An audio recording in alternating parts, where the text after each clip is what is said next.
Today we head back to my old stomping grounds of Glasgow, Scotland.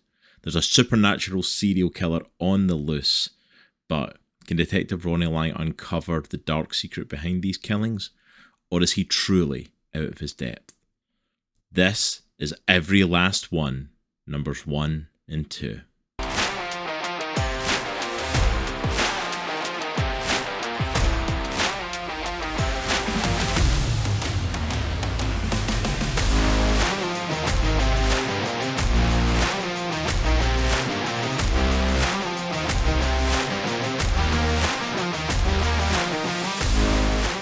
Hello there, Geek Collective, and welcome to Geeks Plus Comics, where we're more than just your average geek.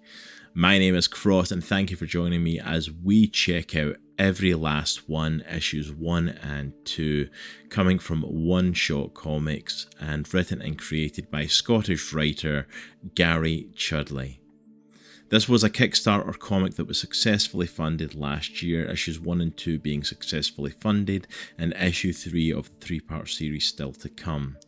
It successfully raised over its $3,000 goal, or £3,000 British pound goal I should say, raising £3,314 British pounds overall, which was a massive, massive success.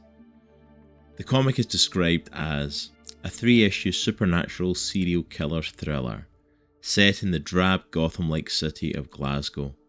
The story follows a brutal case where the impossible becomes possible. A serial killer is on a rampage using powers beyond our understanding. This comic is also recommended to people who are fans of movies such as Silence of the Lambs, TV shows such as X-Files, or if you're a fan of comics such as Hellblazer or Rivers of London, then this is absolutely something that you should be checking out. I am super excited to be checking this out and to see what Gary and his team have in store for us.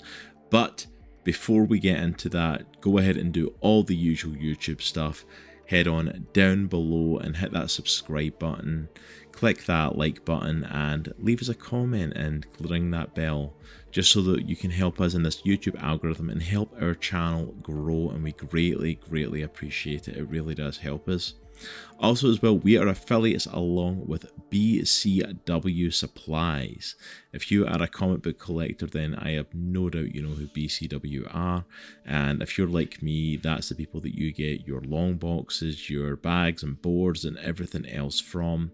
And you can actually go ahead and use our link down below that helps us out and uses our affiliate code, or use code GeeksPlus at checkout to save yourself 10% and get all of your supplies, save some money on it, and kicks a little bit of money towards Geeks Plus Comics. We greatly appreciate it.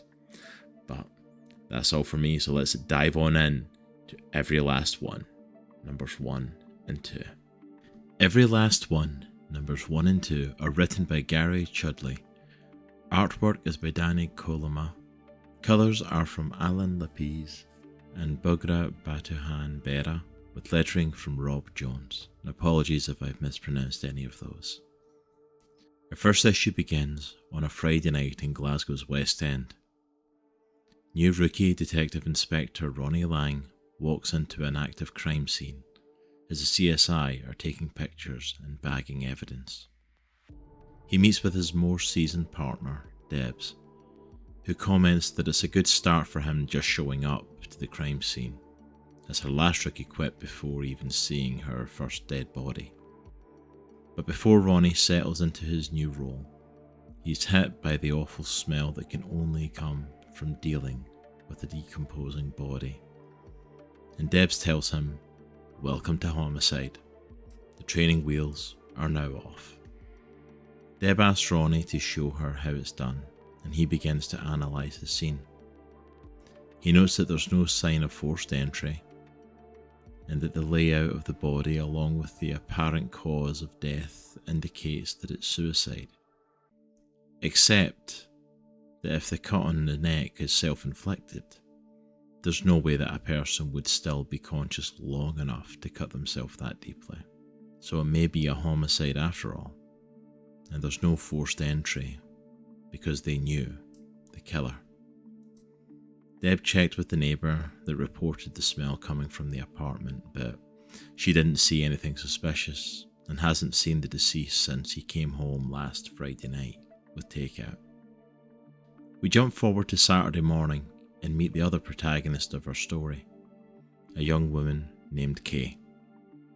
As she's running through the streets of Glasgow, late to start her shift for the day, Kay finally arrives at work and we see that there is already a large line of dissatisfied people waiting inside, as well as Kay's manager, who looks none too pleased with her.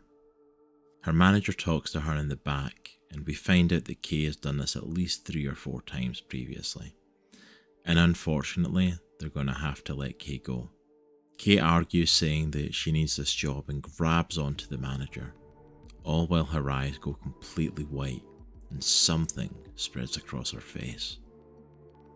Kay tells her manager no, and we see that she is able to alter her manager's memories. The manager now, instead of seeing Kay arriving late and being angry at her, they see Kay not only arriving at work early, but early enough that they're able to talk and chat and catch up prior to either of their shifts starting. Once Kay lets go of her manager's hands, they finish their conversation, and her manager goes to attend to more customers that have come in, and tells Kay to take 5 minutes to settle herself in for the day. In another part of Glasgow city centre on Monday, Ronnie and Deb are continuing their investigation. CCTV led them to Ben's Food Club, a takeaway that was the last place Alec Whittaker, the deceased, visited on the night he died. Ben, who runs the food club, tells the police that Alec had been walking and acting funny, probably on some sort of drug, if not multiple. There was nothing else peculiar about that night, except for when he left, Alec was talking to a trampy looking guy for about 5 minutes outside the shop. As the weather changes to a typical Scottish rain, we see Kay arriving at the home of her girlfriend Joanna in Clydebank. Joanna's patiently waiting for Kay to come home and comforts her with a hug as she's had an awful day. However, as Kay grabs a beer and says that she doesn't want to talk about it, Jo grabs the beer from Kay, telling her that she has a reason to celebrate, which grants her the ability to drink during the week. She tells Kay that she has been accepted into nursing school. Kay cheers and celebrates as she hugs Jo and snatches back the beer. Jo says that she'll get her own, but that they need to take it easy as it's still a school night. The next day at the major investigation team headquarters, Ronnie is giving a presentation on the current case and really isn't looking forward to it. He attempts to make his presentation but is stumbling through his words with nerves and even drops his notes all over the floor and gets completely lost. Deb jumps in to fill in everyone in the Alec Whittaker case, with him last being seen alive on Friday night interacting with a homeless man in a red cap.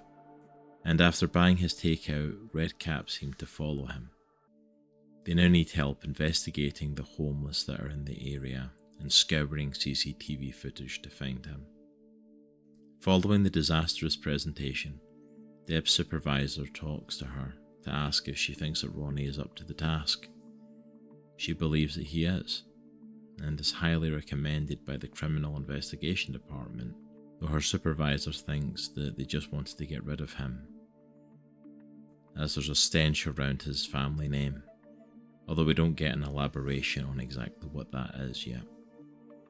The supervisor is unsure if this new lead is going to actually lead anywhere, as there's nothing solid here, but Deb stands by Ronnie and says they just need to find the man in the red cap. Unfortunately, the man in the red cap won't resurface until the following evening, and he seems to have a new focus for his attention as he observes a young woman through a restaurant window that seems to be dining alone. We see the young woman leaving the restaurant and beginning to make her way home, as the man in the red cap maintains his distance and appears to be following her. The next thing that we see is the same young woman sitting at home and eating her leftover meal, and as she sits there with her food, she also has a gun sitting in front of her too. And without a word, she picks up the gun places a barrel of it against her temple and pulls the trigger, collapsing into her food in a very similar manner as to how Alec Whittaker was found. Kay has also been out this night and decides to crash at Joe's house, but doesn't arrive there till about 1 AM. She is mumbling to herself to stay on target. As she reaches the door, Joe answers and is shocked at how late it is and tells Kay that she has to work in the morning. Seemingly uncharacteristically, Kay lunges forward saying, "That's what you think. I can change that," as her eyes go white and she attempts to use her power on Joe, as she did with the manager a few days ago. Joe pulls back, telling Kay to let go, which she does, and she leaves with tears in her eyes as she apologises and says that she didn't mean to.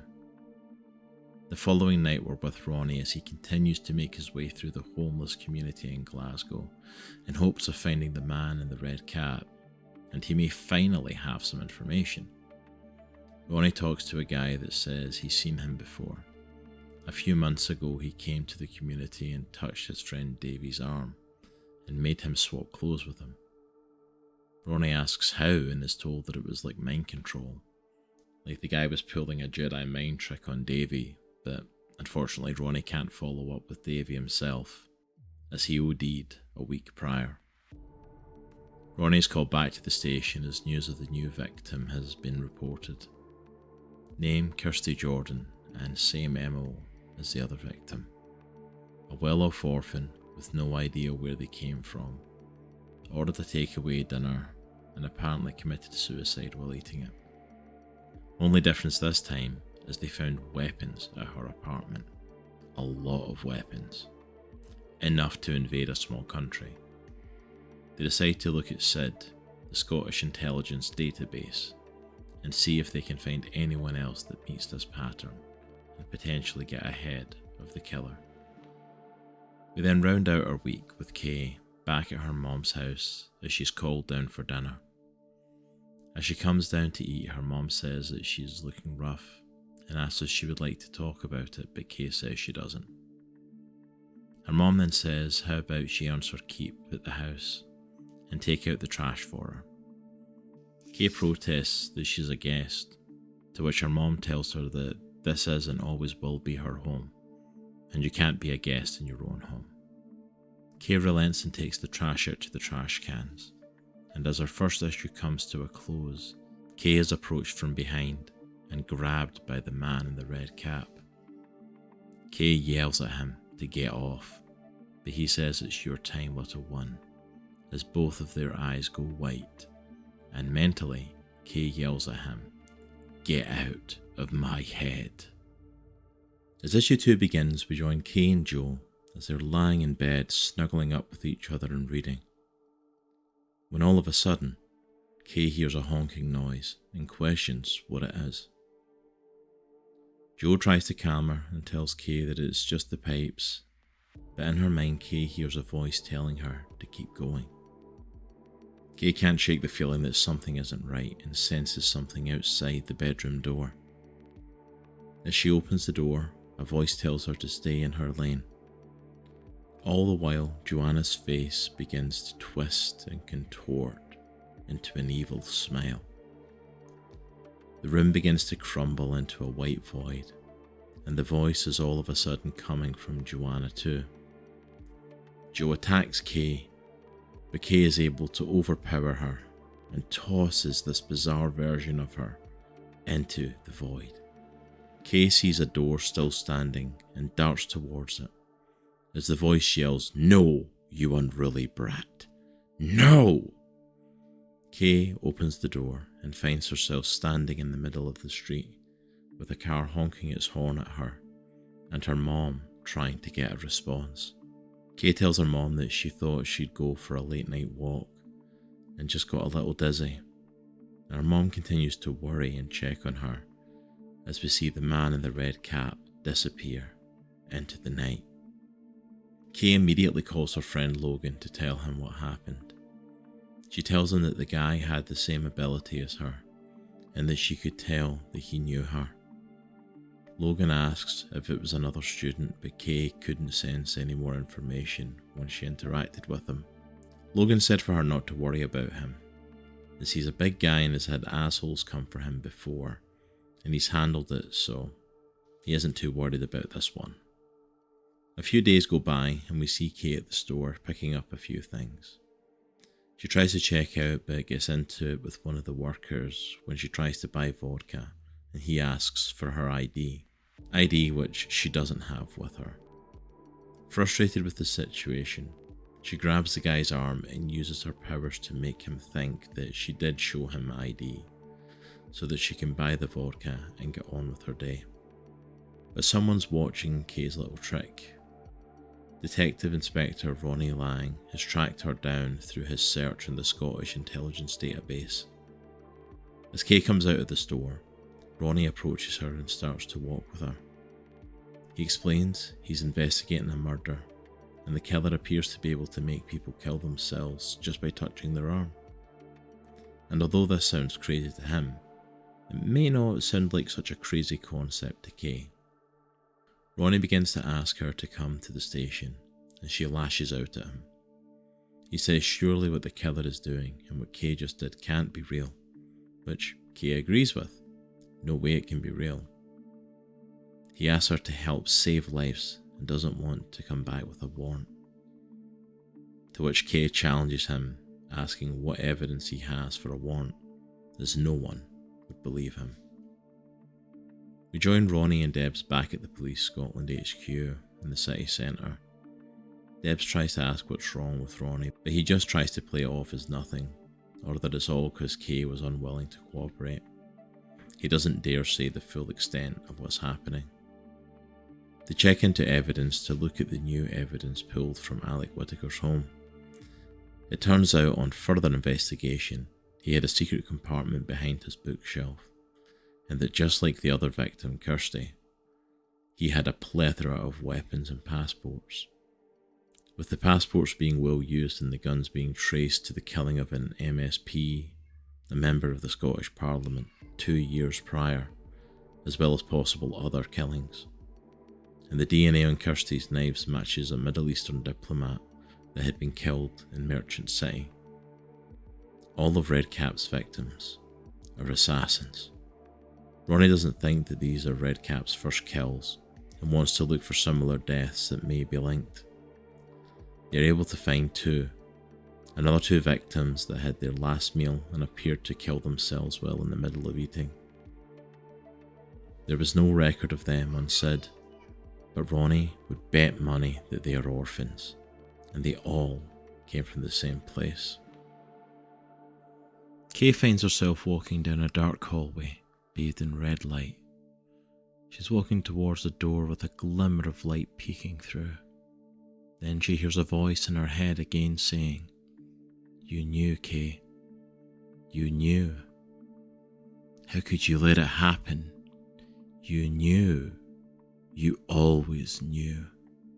As she reaches the door and turns the handle to open it, she finds inside a pile of bodies, bloodied, with their eyes apparently removed.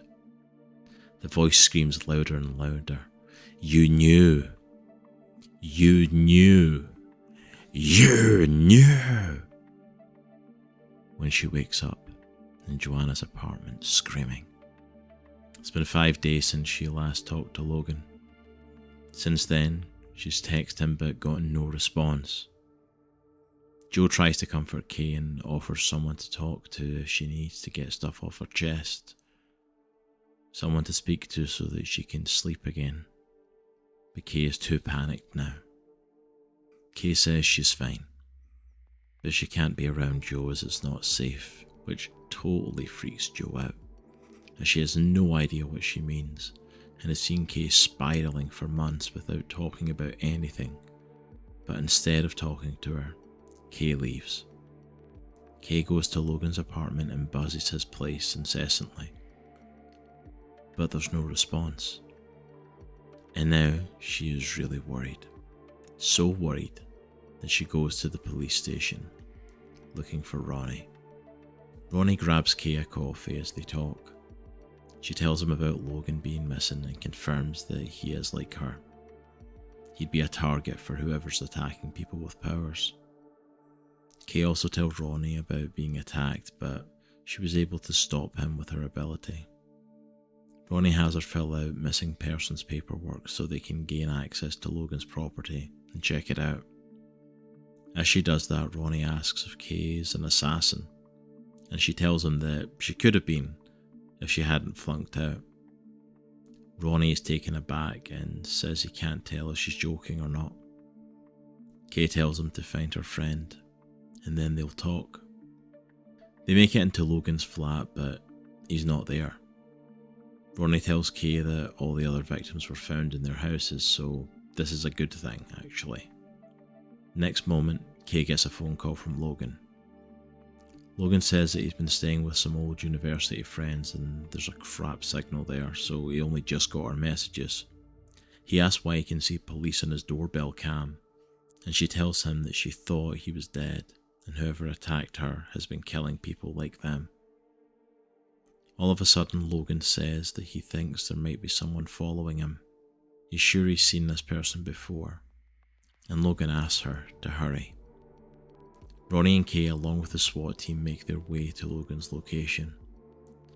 Logan tries to take his mind off of everything with his friends by playing some video games and by ordering some takeout.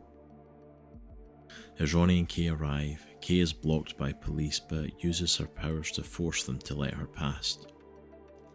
She rushes to the apartment and is left in shock. She's too late.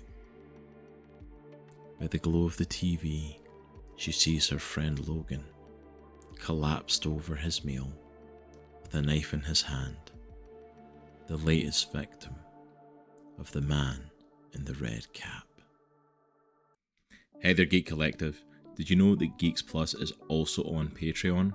For as little as just $2 a month, you can also support us over on Patreon and get early access to all of our YouTube videos from Geeks Plus Comics, Geeks Plus Tabletop, and Geeks Plus Gaming, as well as a whole bunch of exclusive content specifically for our supporters over on Patreon, and early access to all the behind the scenes and ongoings with the company. So if you would like to check out all of that stuff and help support what we do here at Geeks Plus, we would greatly appreciate heading over to patreon.com/geeksplusmedia and supporting us over there. But that's all from me from now. You all have a good day, and let's get back into your video. And there we have Every Last One, issues 1 and 2. And yes, before you ask, I'm recording these on separate days, and in between the recording of this video, I ended up having a haircut. Always great for continuity of videos, having haircuts in the middle of it, but regardless, we're going to talk about Every Last One, and I thoroughly enjoyed this story, and I'm going to be honest, I might be very, very biased on this. But I think Gary Chudleigh has done an amazing job on this book because it really felt like a little bit of home for me. I am from a small town called Bells Hill, just outside of Glasgow. So a lot of my days as a teenager and in my 20s were spent in Glasgow. My mom's half of the family is from Glasgow. I have spent a lot of time in Glasgow. So I was super excited when this book said it was going to be set in Glasgow. It was set around about there, and almost immediately I felt like I was back at home. I felt like I was transported from the USA all the way back to Scotland. The moment that I seen Kay rushing to her job because she was running late, and I realised that it was Buchanan Street in Glasgow, and I could tell what street it was just by looking at it. And I'm like, it was a nostalgic hit for me. And it made me feel like home. The home that Alec Whitman is found in at the beginning is very much feels like a West End house in Glasgow. The Ben's takeaway that they go to speak to, that was the last one that seen Alec alive, and the little restaurants and stuff, it feels like Glasgow city centre. it feels like my old stomping grounds, and it gave me a little warm feeling inside, because Gary done an amazing job along with his art team. By the way, shout out to them for this book. Give me a sec, I want to make sure I get their names correct here. Buğra, Batuhan, Berah, Kirsty Hunter, Alan Lápiz, and Dani Coloma was the main artist. The rest were the colorers, but Dani Coloma was the main artist. And wow, this artwork, these colors, it really it felt like it was capturing Scotland. If you're reading this book, if you check it out, you've never heard of, you've never been to Scotland, you don't know what the atmosphere's like. I'm assuming you've heard of Scotland, but you don't know what it feels like, what it looks like, what the atmosphere's like, what the people are like. This was even the interactions between the characters, everything about it screamed Scotland. And I love it, because so many comics, we try to make it a thing of, it's appealing to everybody.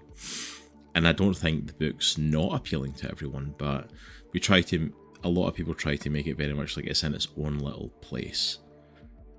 But Gary and his team have captured the essence of Scotland in this book.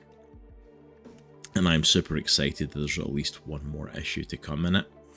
And I can't wait to see what they do with number 3. Excuse me. Outside of just the feeling of Scotland though, it's a great story with a great mystery around it. I'm assuming we're going to get a lot in issue 3. As to obviously finding out who the killer is, why they're doing what they do. I don't know if we'll find out anything about these people with powers and who they are and why they're doing what they do, but I absolutely adored this. It's a great mystery. I love the detective aspect. The using the powers as it's just an extra addition to kind of give it a more supernatural twist to it. But I think it was a really enjoyable book. I think it was really enjoyable for the story that they created. I think it's a really interesting... It's not a murder mystery in the typical sense, as like we know that this guy's doing it, but it's a murder mystery in the sense of like we don't know exactly who he is or why he's doing it, and I'm looking forward to that reveal. I love the supernatural aspect of it. I love superhero stuff, supernatural stuff, fantasy stuff. I love true crime detective stuff, and this hit the nail on all those heads. And I think it's very much in, like when I said at the start of like the description of, if you're a fan of something like Hellblazer with John Constantine and him being a detective as well as dealing with the supernatural, or something like X-Files where they're dealing with something supernatural on a week-to-week basis. Like if that stuff grabs you, I feel like this book will get you. If you're a fan of murder mysteries, if you're a fan of true crime, if you're a fan of supernatural twists on stories, I think this is worth checking out. And if you've got any interest in Scotland at all, then this will give you a hint of that. And if you've been to Scotland, if you know the atmosphere, you will experience it in this book. Gary, you did an amazing job. Your art team did an amazing job. Absolutely loved this book. Cannot wait to see what's coming. Is it the best book I've covered on the channel? No, I don't think so, but at the same time, it was an enjoyable read, enough that I want to go back and continue it. So if you're a fan of any of the stuff that I've recommended and I've compared it to, highly recommend checking it out. I'm going to put all the links for Gary and every last one down below. Please go and check them out. And if you'd like us to see us talk to Gary on the show, I've been thinking about reaching out to him for an interview. If that's something you're interested in, then please let me know as well in the comments. Greatly appreciate it. But I'm thinking of reaching out just to kind of connect with him and talk to him about this. But I hope you've enjoyed today's review. I'm sorry this has taken a few weeks to come out, guys. I know this was meant to drop a couple of weeks ago. Things have gone crazy in my personal life a little bit. Just started a new job as well. A whole host of stuff's happening. If you know all the ins and outs from our socials and our Discord, then you know. But thank you for being patient for this coming out, and I promise we'll be back on top of things and getting those reviews out to you. But we've got some reviews, some interviews. Indie Comic Book Club are all still coming out here. But I hope you all have an absolutely amazing night. I hope you all have an amazing day. And remember, it is a good week to be a geek. Take care. We'll see you all next time. Peace.